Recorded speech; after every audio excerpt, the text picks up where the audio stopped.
Hello बच्चों, आइए प्रश्न को देखते हैं। एक नोटबुक की कीमत एक कलम की कीमत से दोगुनी है। इस कथन को निरूपित करने के लिए दो चरों वाला एक रैखिक समीकरण लिखिए। प्रश्न को हल करने से पहले इसकी मुख्य अवधारणा के बारे में चर्चा कर लेते हैं। मुख्य अवधारणा तो देखो, सबसे पहले तो हम लोग बताते हैं कि दो चरों का रैखिक समीकरण क्या होता है। दो चरों का रैखिक समीकरण, और जो हम समीकरण लिखने वाले हैं यहाँ पे वो इसका सामान्य रूप है। तो यहाँ पे हम लोग ये भी लिख देते हैं, ये अपना सामान्य रूप हो जाएगा। और दूसरी चीज याद रखो कि जब भी रैखिक की बात करें, इसका मतलब ये है कि जो भी चर उसमें आने वाला है ना, उसकी घात हमेशा इकाई बनने वाली है। और दो चर उसमें डालने हैं, तो यहाँ पे देखो A x plus B y plus C बराबर में 0, इस तरह से बोल देते हैं। यहाँ पे देखो एक्स की घात 1 है, वाई की घात 1 है, ये दोनों तो चर है यहाँ पे, और ए बी सी अचर राशियां है। इस तरह से हमें एक समीकरण का निर्माण करना है इस प्रश्न के लिए।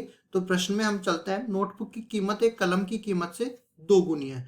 तो यहाँ पे हम लोग डाल देते हैं कलम की कीमत।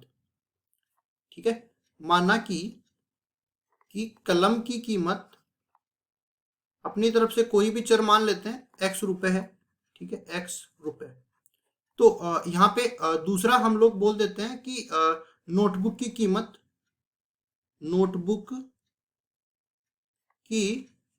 कीमत, दूसरा चर भी हमें डालना है यहाँ पे। तो दूसरा चर मैं y डाल देता हूँ, तो ये y रुपए के बराबर हो जाएगी। अब हमें बोला है कि नोटबुक की कीमत कलम की कीमत से दोगुनी है। तो यहाँ पे प्रश्नानुसार लिखेंगे, प्रश्नानुसार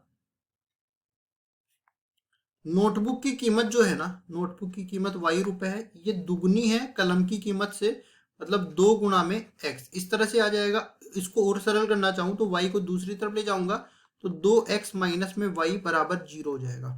अगर मैं इसकी, ये देखो अपने पास रैखिक समीकरण दो चरों में निकालना था, ये तो अपने पास आ गया 2x माइनस वाई बराबर में 0।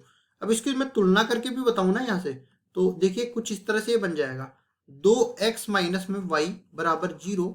और हमने जो मानक रैखिक समीकरण माना था उसमें ax प्लस में बी वाई प्लस सी बराबर में 0 माना था। तो यहाँ से दोनों में तुलना भी करेंगे ना, तो a बराबर 2 मिलेगा, b बराबर में -1 मिलेगा, और c बराबर में 0 मिलेगा। इस तरह से अपने पास आ जाएगा।